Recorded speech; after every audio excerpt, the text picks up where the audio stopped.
Welcome back, everybody. Welcome back to the canyon. Welcome back to the workbench. What? I'm not working on wheels. You're working on wheels.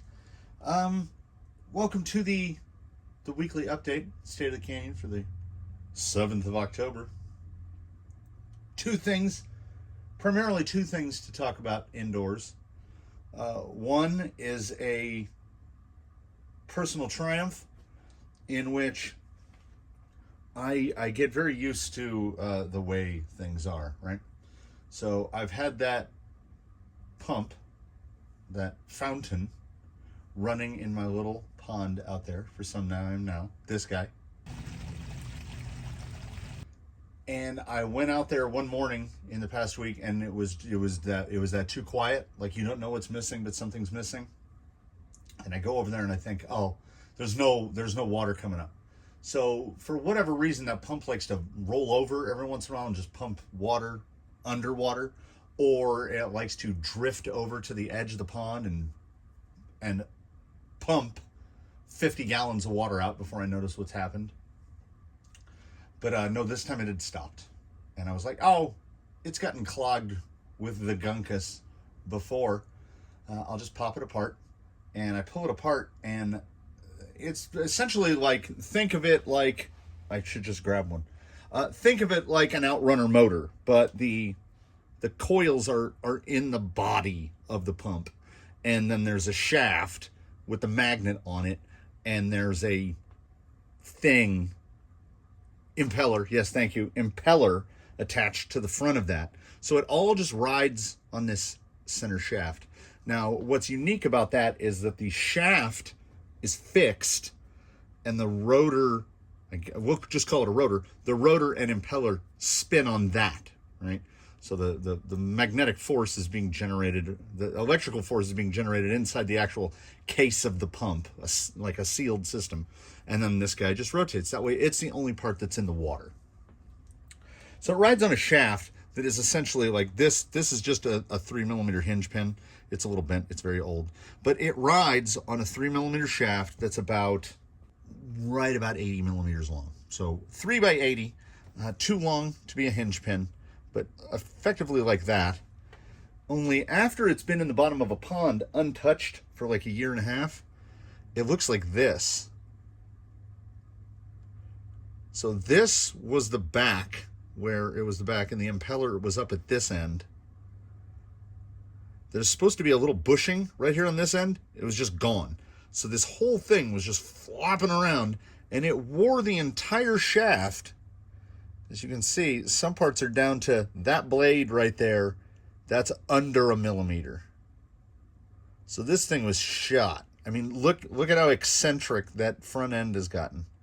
So the impeller chewed into the case a little bit, but as you saw, I just had in my hand a hinge pin. I thought to myself, well, just take 2 hinge pins, slap them together, and as you saw in the picture from the image before, which will be recurring right now, damned if it didn't work. That's an STRC hinge pin in the front. The STRCs have this little, like, this is why we loved STRC screw pins on Traxxas vehicles. There's a nut on one side, no more E-clips. So that guy fit perfectly where the bushing was supposed to be. And then I just have another little straight one butted up against it like that, and that's it. And it works. Not only does it work, as you saw, it's shooting water like that high up in the air, and before it was just kind of... So I fixed the thing. I have great pride of that, because, once again, I have so many leftover Traxxas parts from all the Traxxas, the slash-based, rustler-based rigs that have been disassembled. I can't get rid of them. What if I need them to fix a pond pump one day? Unrelated, but I would also like to share. I've delved for my first time into some scale hardware. And I mean scale hardware other than that which was included. Like, for whatever reason, RC 4-wheel drive gives you these, but those in there are from a package that I bought. I bought a pack of scale screws. It is sold on Amazon. It is sold by Injora. It's a 300 pack. Here's the here's the plastic bag. I didn't think to take it. It just has the little Injora tab on the top, and it says Injora 300 pieces. And most amusingly, it says AXI 03007 on there. That is the axial part number for the SCX 10.3 kit. So maybe they expect you to replace all of the bolts on your 10.3 with, I don't know. Anyway, so 100 each of 2 millimeter, 2.5 millimeter, and 3 millimeter, which is strange because, as you may or may not know, if you have a standard beadlock like this, these are the ones that my buddy bought for Grand Fox Origin. He's a bigger fan of gunmetal than I am. That said, I think they look pretty good. And I went through, of course, after building them and replaced them all out to the scale hardware. Some of the negative reviews on Amazon mentioned that the included drivers are less than optimal. And the driver is effectively just a threadless screw. That's all it is, and it's smooth shank. I used one of them. I used the one for driving 2.5 millimeter. As I used up all of the screws, and like, see, any of these SSD clones use 2.5s, I think they look pretty nice. And we're talking $16.99 for 300. So you can basically do one full rig. So if you only had one rig to do, you'd be putting all scale hardware on there for $17. And that's pretty good. $425 a wheel, not a problem. But if you have a bunch of SSD clones, see, anything with an SLW, pretty much anything with an SLW uses 3 millimeter. So I replaced the screws on, I basically did 7 rigs, just the center 6, and then 1 rig, all of them, and I used them all up. They do give you a couple extras, and I didn't have any problem. Not a single one broke, not a single one stripped out. But what I basically did was, this is one of the long helper 3 millimeters that comes with like these to help you assemble them. They give you longer ones to get them to get things set in. Oh, I'm sorry. That part, I didn't pick it up. They give you a couple longer ones to get them started, and then you move the shorter ones. So it's a perfect driver for the 3 millimeter. And then the longer helpers that come with the SSD clones, these guys, they're a perfect driver for the 2.5 millimeter. And then you just get the next one smaller. So basically, as you're taking your wheels apart, just use the screws that you're taking out. Like, you can use this screw that was in here, which looked like this, to drive those. It turns from fastener to tool. So it's pretty great. I think $16.99 is what I paid. I'm not like, I don't get any discounts or sponsorships, nothing like that. I just buy stuff. And, well, I mean, my buddy had me order, he wants this even narrower than it is. It's the first rig that has been intentionally narrowed. I took some Element hexes, turned them down on the lathe to 5 millimeters, which is as narrow as I can get them. So we can kind of see in there. And these are 6 millimeter SLW hubs. So, I mean, you can tell by how much axle, look at the amount of axle. So that was effectively at the end of the threads before I started. So this guy is from lock ring to lock ring, 8 3/4 inches. But you can see the scaler has quite a bit of bubble. And he's one of those guys. He's got like vehicle OCD about it. So you know he's shopping around for narrower tires, because we did, it's only sticking out a little bit. I narrowed it, I think 10 millimeters. And I mean, I do think it looks better. And if you put something skinny on there, like a Mad Beast, it's like perfectly parallel on the sides, which is, I think, that's probably what he's looking for. So you can fix a pond pump with old RC car parts if it comes down to it. I recommend the Injora 300 piece, whatever. I should have a link down there or something for it. And we've got we're partway there. I got my holds. So Jake has been completely remounted. I tried to get the holds onto his cooked rims. They just would not go. And what's crazy about that is the only difference between these and, okay, these are different cosmetically, but they have the same width ring, the same hub, the same lock ring, the same everything, right? The only difference is, what is that? 4 millimeters? 4 millimeters, we'll call it 4 millimeters. 4 millimeters difference in the width of the center lock ring, and these are a 5-bolt. I don't buy 5 bolts anymore. Everything now is 6-bolt. So what's in Jake right now are 6 bolts. I fought to get these holds mounted up to those, and they just wouldn't go.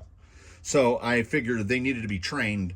So I don't mind this look at all, but quite likely, you know, my love of beadlocks, once these have been on here for a couple weeks, they'll have their memory, and then they should just be able to slap onto the other wheels, because I did buy some different lock rings, or beadlock rings. Yeah, I want to try some different lock rings on these. And if I got to take them all the way apart, I might buy another sack, enjoy a sack before that, and do the same scale treatment to these. That is down the road, because right now we get to drive Jake on some new tires, see how they treat, and we're gonna take a little look around what got done during the week, which was honestly quite a bit. I got the elbow tendonitis, and I got the sore glute ham confluence. This is my first time using a gimbal for what it was intended. So it has multiple modes, and I did the tutorial, but I still haven't read anything, so I still don't know what's going on. The plant in full operation still, very small, slightly less small than that. That's in the 6-foot range there. Then these guys, which I almost murdered myself and broke the dolly again. So I had to manufacture some new parts for the dolly, some new spacers, and tap the bearings back in, because when they say those weight ratings on the dollies, I guess it's because the bearings can't handle it. The wheels can handle it, but the bearings can't handle it. So working my way through. There's that size, come through the sifters to that size. Because I'm effectively building an obstacle right inside, I had to move all of that. That was a joy. It used to come out to about there. So, you know, I love to move things multiple times. All of this was right now, and most of this was this week. So just moving, trying to keep things clean. This is, I must say, this is a view I can appreciate. It's just, look, it's just rocks. They just go on forever. Now, if I can just get rid of that shed, things will be fantastico. So I keep going. Everybody keeps asking me, are you gonna leave that tree there? Yeah, I'm absolutely gonna leave that tree there. I hope that tree does magnificently there. You can get a little better idea of the size of that pile. I want to devote as much of that as possible to this. This is gonna end up kind of a lightning bolt shape. I want to extend this end probably out about to where that bucket is, and then turn this way a little and come out to like that. I was driving the good old Husqvarna through this gap, perfectly sized. So as long as I can keep openings right about this size, that looks nice when it's broomed off. If I can keep openings this size, it's still functional. It's still a nice walking path. And I can get the mower through here to move things around as needed. So this one, you know, I don't know why I worry so much about the time. No one ever seems to complain about it. So what I'm gonna do is clamp this camera down, drive Jake a little bit, chat a little bit, and then, man, I gotta have some lunch or something. I apologize in advance for the tinnitus machine that is Jake the Snake. And I was just going to gallivant out and just start driving up stuff. And then I remembered, yeah, I made changes. I always make changes.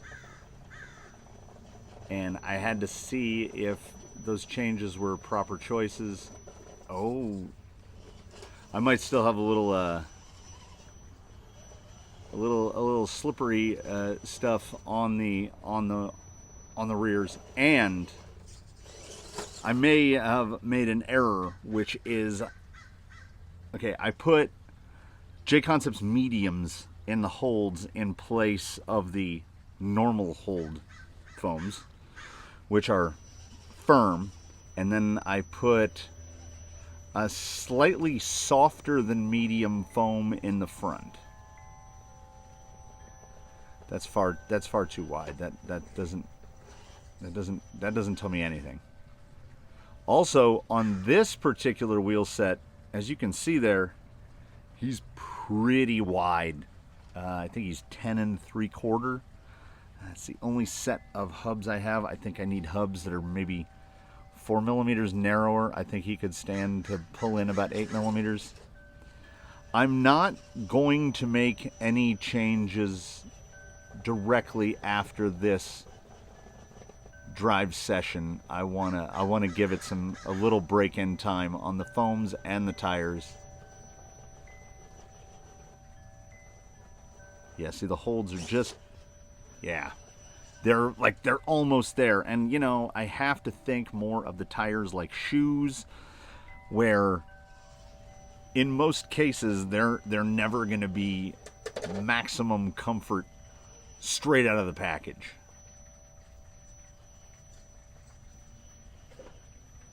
Now see, for a non-portal rig, that was pretty good. Up here, I think I can get that. I think I can get that hold all the way to the side of old Pinky. And with no dig, not using dig, I should say. Yeah, really tight. Those, what are they called? SSD Pros? Whatever they're called. There's a lot of steering angle there, which is dig right there. I only have like 2 rigs where dig is on the quote-unquote wrong button, but I invariably press that button. Oh yeah. Oh yeah. Oh, that was so low. I got too excited at how fast he pulled this ledge and did it again. This guy is a showcase of it. The hunk is a great front tire, and the hold is a fantastic rear tire. I think once they've started to wear in a little and they look a little more similar, it'll bother me less. See how we do here. Okay. Oh, just absolutely plain. Because, oh, look at that roll on the side. We're not done. Jake, you're not done. I think the rears are good. I think the fronts might be too soft. So because we have that 6x6 in there, I have an extra pair, just an extra pair of Amazon dual stages. So that's what's in this direction. Dual stages I'll be doing dual stages in the front and just regular single stages in the rear. So I might try that on this guy as well, because they're certainly compliant. But there's an amount of fold there that I think is going to topple him. Let's see. Yeah, I caught it, but I don't think I should have had to catch it. Oh my God, the forward drive is... Look at that. Look at that. Just torque it. Just torque it up.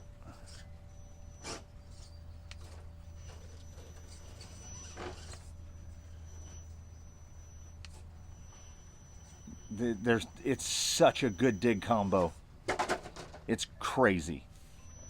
Figure why not some different lines here.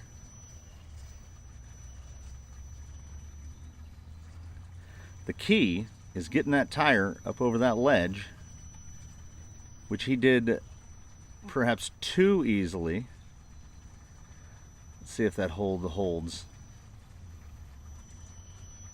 It's ridiculous. Like, it's almost like that's not difficult enough. So here's something off topic. Someone suggested to me a series that was initially on, and I'm going to put big air quotes around this one, the History Channel, called Kings of Pain, which is, if you've ever seen it, you know exactly what it is. And if you haven't, it's, think MTV's Wild Boys, which was an offshoot of Jackass. Think of Jackass pretending to be science. And it's these two guys who allow themselves to be stung or bitten by things that no one would want to be stung nor bitten by, right? So bullet ants and velvet ants and sea urchins, stingrays, Nile monitors. So it's fun. On one level, it's fun to watch idiots subject themselves to pain for no reason. Oh my goodness. I think that's an element of the human condition. Something about taking joy in the suffering of others, particularly particularly if it's senseless pain. No one's making them do this, they're just doing it. But, and here's where my rant comes in, and if you've seen it, you know what I'm talking about. With only one memorable exception, every critter that they run afoul of, whether that critter bites, stings, stabs, whatever it does, they take it between the elbow and the fingertip. Okay? So it's forearm and hand. They had some sort of starfish. I want to say brittle star, but I don't remember if that's right. It's some kind of starfish that gives you some sort of neurotoxin or whatever. It's supposed to be super painful, right? So they take it and they put it in this little pond of water, and then the guy sticks his forearm in it, and he rubs his forearm on this starfish, and then he jumps around in pain. Okay? I can get behind the jumping around in pain. You're doing something stupid. There should be consequences for stupidity. But, and follow me here, or stay ahead of me if you're already ahead of me, I think, this is just me thinking, from the time that I've spent in the ocean, if I were going to encounter a stinging starfish, I don't think it would be with my forearm. It would be with my foot, right? I would probably step on it. Just like stingrays, sea urchins. They stick the sea urchin in their forearm as well. And then they're giving it their own, like, they're working up their very own variety of that Schmidt pain scale. Which also of note, those big fellas, there's one right in front of the rear wheel right there. He's kind of paused. We'll go for the zoom. There he is right there. You see him running? Little guy right there. That's a red harvester. And I did learn from that show that apparently they have a particularly nasty bite. And I learned that bullet ants don't bite, they sting. Am I the only one that made it to this point in my life not knowing that some ants have stingers? I thought ants just bit you. Bullet ants have stingers. That's crazy. Anyway, back to it. The guys have this, like, the Schmidt scale of how bad something hurts goes from 1 to 4, which even I agree is, I think, too small of a range. So they're doing a 30-point scale. So it's 3 categories, 10 points each. And they rate each thing from 0 to 10. My problem is, I don't know how to drive real good. I think that's my main problem. My problem is, all the ratings that they've given their animals are effectively, in my mind, nullified, because if you give a starfish a high score for inserting its cytotoxin or whatever it is into your forearm, imagine how bad that would hurt if you went into your foot, right? We've got so many nerve endings in our foot that if you rub, like if you took Sean Evans' Hot Wings and rubbed them on the bottoms of your feet, you'd be able to feel it, right? We've got so many receptors in our feet. Our forearms, though, are what we use to block when somebody swings a bat at us, right? You can hit somebody in the forearm with a bat and not take them out of the game. So, I think it's a problem that runs through the entire show. Like, how did no one in production or staff of any kind go, you're probably not going to get hit by a sea urchin in the forearm? And by that same measure, the most recent episode I just saw had piranha in it. And I was like, what? That's just an angry little... piranhas are cichlids, right? Like you can get them for your fish tank at home. But they're just, the big mean ones, red bellies, are like about the size of a slice of bread. And if you got thrown into a pond with one piranha, it's you and a fish in a pond. It's not going to do anything. So they caught some red bellies and they took one, and then no matter what they did, like the guy doused his arm in chum and stuck his arm in the thing, which in and of itself is a tremendously bad idea, even understanding how piranha work to the degree that I do. They're not going to do anything because piranha are like, I know fish go in schools, but piranha are like pack hunters. They all attack at once, right? That's how they eat a whole cow, right? The cow stumbles into the water and 400 piranha hit it all at once. Yeah, because they gave the piranha a low score, which I guess makes sense because piranhas don't have poison or venom. They just have toothies. So they were just ranking the toothiness of a fish the size of a slice of bread. Fine. Okay. I'm fine with this. There are tiny octopuses. There are tiny octopus that can kill you. Those blue-ringed ones will just kill you. And there are jellyfish the size of a bottle cap that'll kill you. So obviously they're not going to mess with those.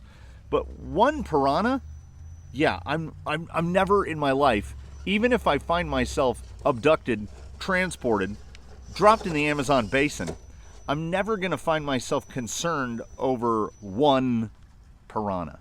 Now, one caiman, one Nile crocodile, sure.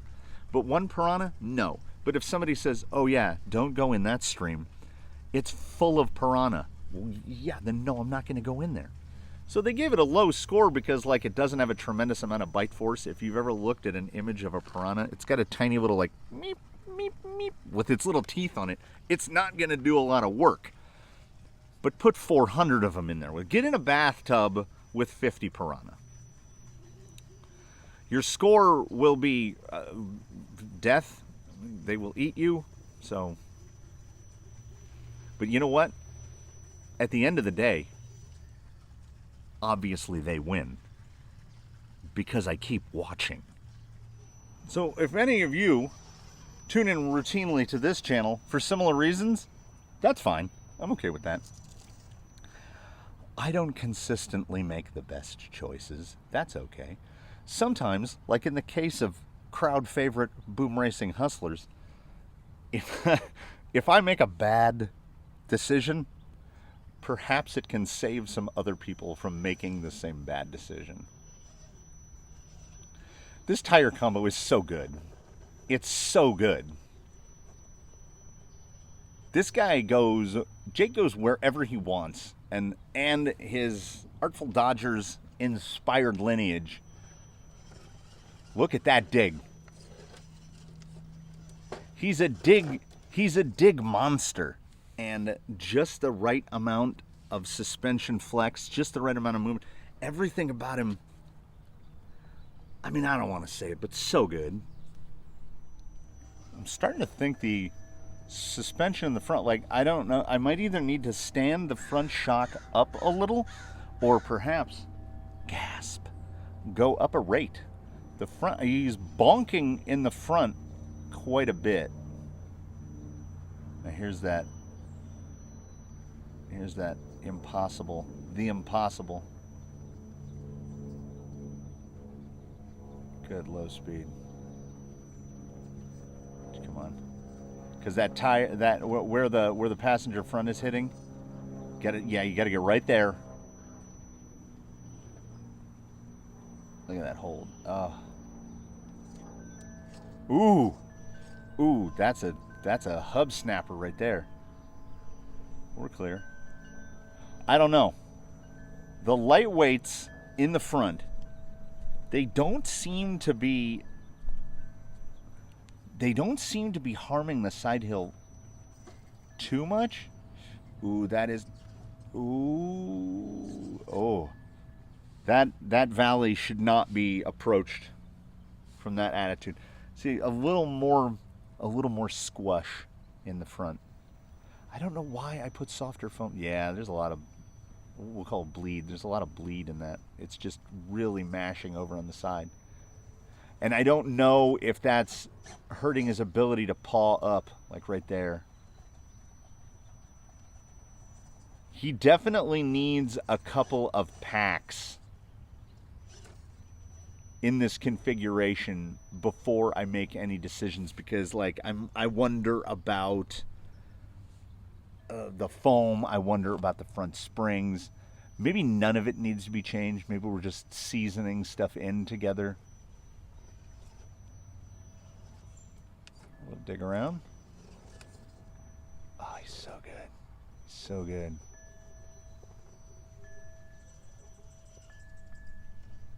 It's proper good. Well, yeah, let's keep it in frame. So that is a delicious breeze. It's not too hot. It's too hot, but it's not too hot, if you know where I'm coming from. I'm just glad that I have this non-captive audience that can choose to listen to my inanity and insanity, because this was genuinely cathartic to have some presumably like-minded individuals to complain about Kings of Pain. It's so dumb, but who is more dumb? Them for doing it, or me for continually watching it? I can't help it. I can't help it. It's definitely a you can't look away sort of operation. While transitioning between the prior shot and this one, I received an email stating that Ms. Direction's tusks are in my mailbox. So I'm going to go so far as to say it's on. There will be a Sunday 6 gate. I don't know if it will be uploaded on Sunday or on Monday. It depends on how it goes.